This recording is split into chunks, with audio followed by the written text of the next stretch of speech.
uses the outputs from the two previous presentations as the basis or as the rationale for the research.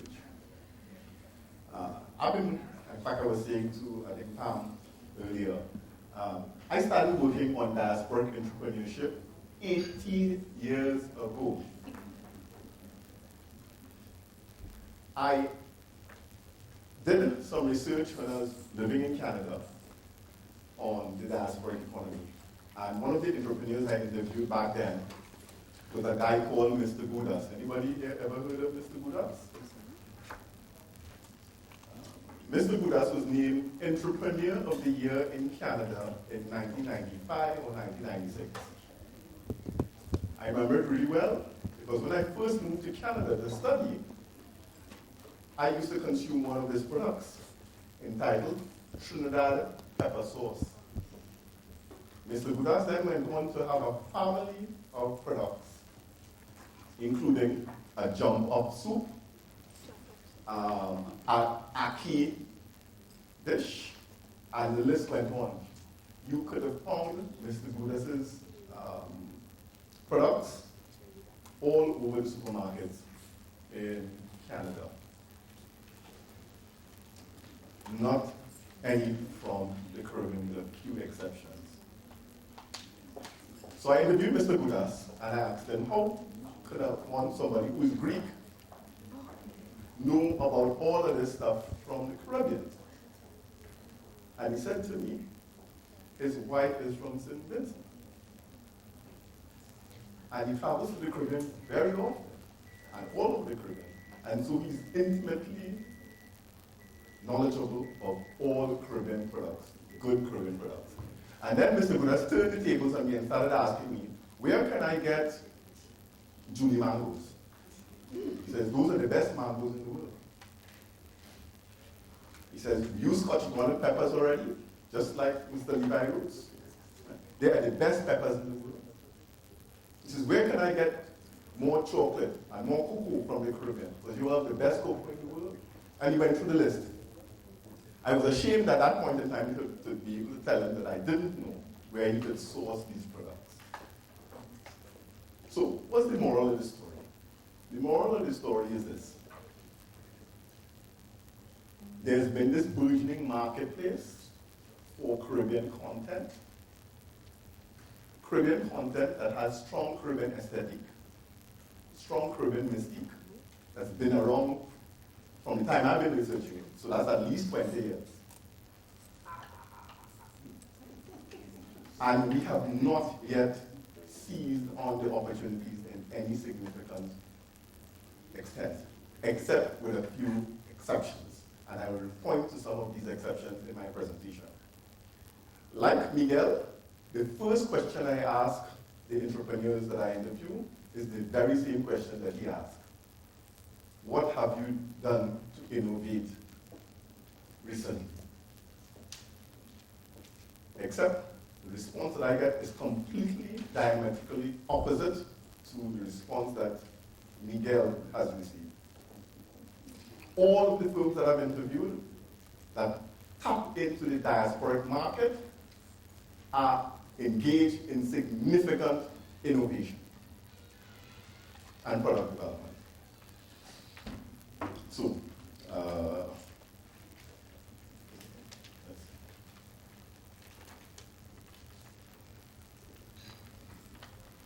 see if this works.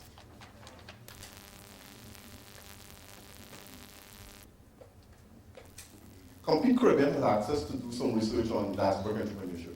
And we've done two things. We've done a survey of firms, a wide survey, over 100 firms, mostly SMEs, that are based either in the Caribbean or outside of the Caribbean. All they have in common is that they tap into what we define as the diasporic market. And diasporic market, in effect, are economic spaces that diasporic communities are engaged in. So, for example, what we see in the research is this. Okay. The diasporic market, in effect, is a process that's generated by migration. migration creates demand for certain goods and services. So if you're a migrant and you move and you want to send money back to your family, you have to use remittances or money transfer organization. And so we've interviewed MTOs, money transfer organizations. If you want to send back your goods or you want to send a barrel to your family, then that's freight. That's generated by the diaspora. So we've interviewed, for example, Napakan out of Guyana. And Napakan has been around for a number of years. Napakan is based in Guyana. They have offices all over North America and in every country in the Caribbean.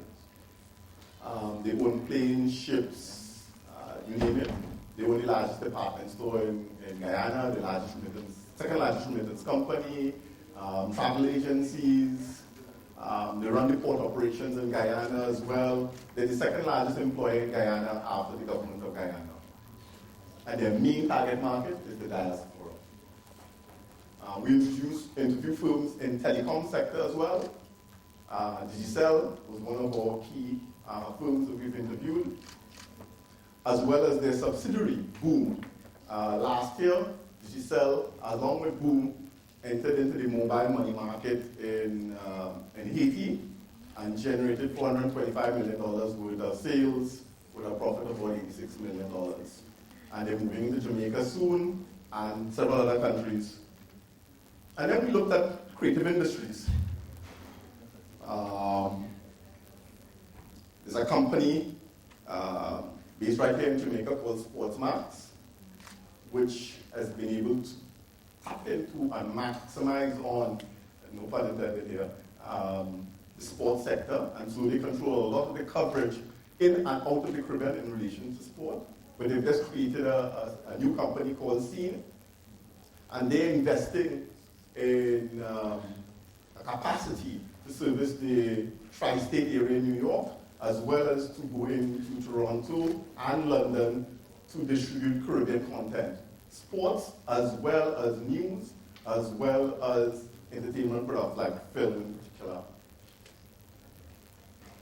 We also interviewed Tempo, which originally started off as a subsidiary of Viacom and was split out into a separate company.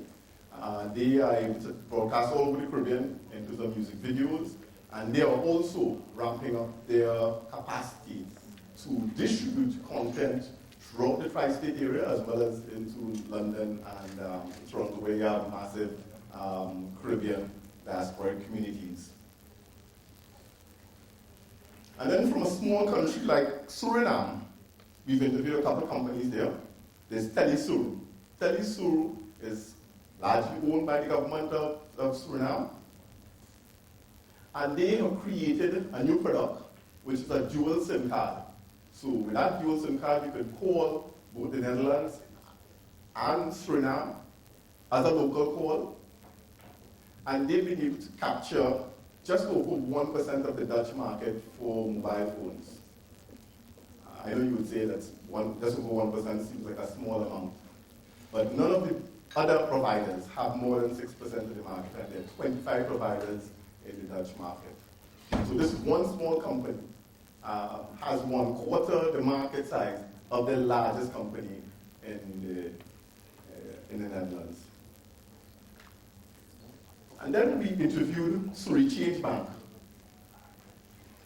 which is a Cambio which started out in the Netherlands to service remittances back into Suriname. And because Suriname was largely uninteresting for the multinationals like MoneyGram and Western Union,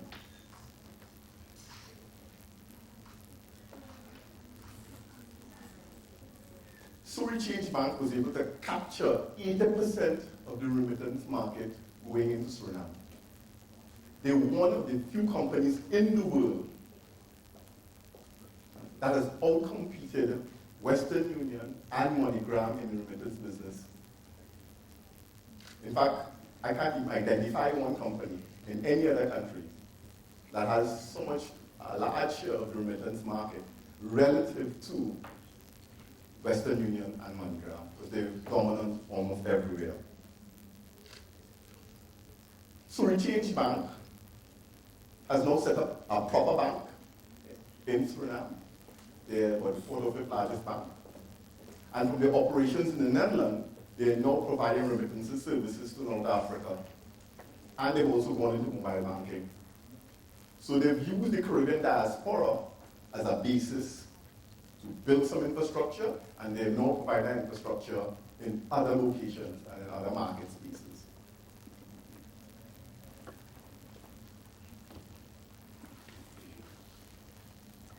I'll just flip all this stuff and let's go straight to the.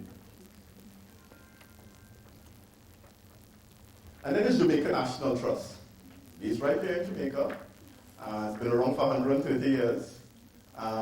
They capture a large share of the mortgage market. And what's interesting, when I interviewed Mr. Earl Jarrett, he indicated that although remittances account for somewhere between 15 and 18% of the GDP of Jamaica, that does not include mortgages money. A lot of the mortgages that are paid for here in Jamaica are from families abroad. And if you added that to the existing remittances that flows into Jamaica, you're looking at in excess of 20% of GDP. And so when I said to him, but then if you add diasporic tourism and diasporic exports of nostalgic goods, in effect, the biggest sector in the Jamaican economy is the diasporic economy. That accounts for somewhere between 25 to 30% of GDP, with remittances and mortgages alone accounting for 20%. And so that's a fairly conservative amount. But when I go into the Ministry of Trade or the Ministry of Tourism and I discuss these things, their strategy in these sectors does not include, in a sophisticated way, the diaspora.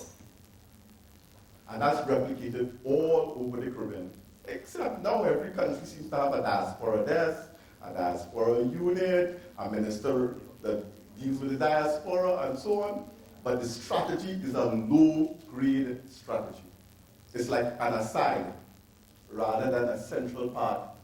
And so if you use Jamaica as the archetype, in fact, we are just about to do some work on Haiti.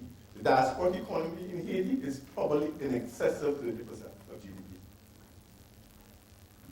In Dominican Republic, it would probably be somewhere between 15 and 20%. A country like Trinidad and Tobago would be a lot less, would be probably about 5 to 7%. Barbados would be smaller. But this is a significant component of our economies, and it is evading our analysis and view. Why? In part, it has to do with the fact that we are using very outdated frameworks for understanding the global economy. One of the areas of research that I'm engaged in is what I call transversal economics. So, for example, many of the firms that we are interviewing are not just in remittances or in agro-processing and so on. So, for example, I interviewed about 3 weeks ago Golden Cross, owned by Jamaicans. And Golden Cross, which I think many Jamaicans are aware of, has 120 locations in the United States. They service over 2 million customers a month. And they are expanding. They have a logistics hub in New York from which they distribute and produce. So they manufacture in New York, and from New York supply 125 locations all around the United States. They are tapping into a lot of content from,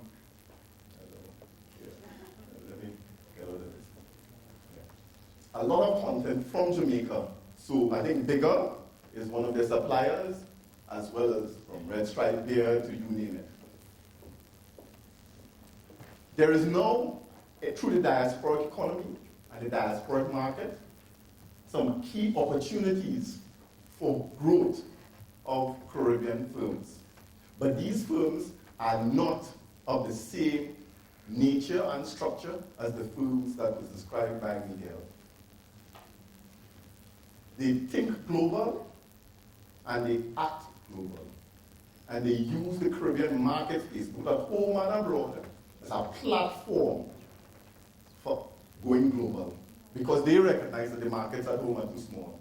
These firms would not have survived at home. They are unable to access credit. Often they don't look the right color. They don't come from the right background, and so on and so forth. This last one, BP Records, which I interviewed 2 weeks ago in New York. Again, Jamaican company. They have operations here in Kingston, in Miami, and in New York. Miami is their fulfillment center. It's from there that they distribute to the world, especially to the Caribbean. Because it's easier to ship stuff from Miami than from any location in the Caribbean. So we're talking about creating a logistics hub in the Caribbean. Well, the logistics hub for the Caribbean is actually Miami. Latin America. Yeah. All right. If you want to move some stuff around the Caribbean, you actually put it in Miami. New York is where they sign their deals with all the music companies. And Kingston is where they source the talent, which is the raw material. And so Caribbean firms have, these diasporic firms, understand the limitations of the Caribbean and have transcended it by being sophisticated in their strategies, using the diaspora as a bridge into global markets. I'll end on that note. Thank you very much.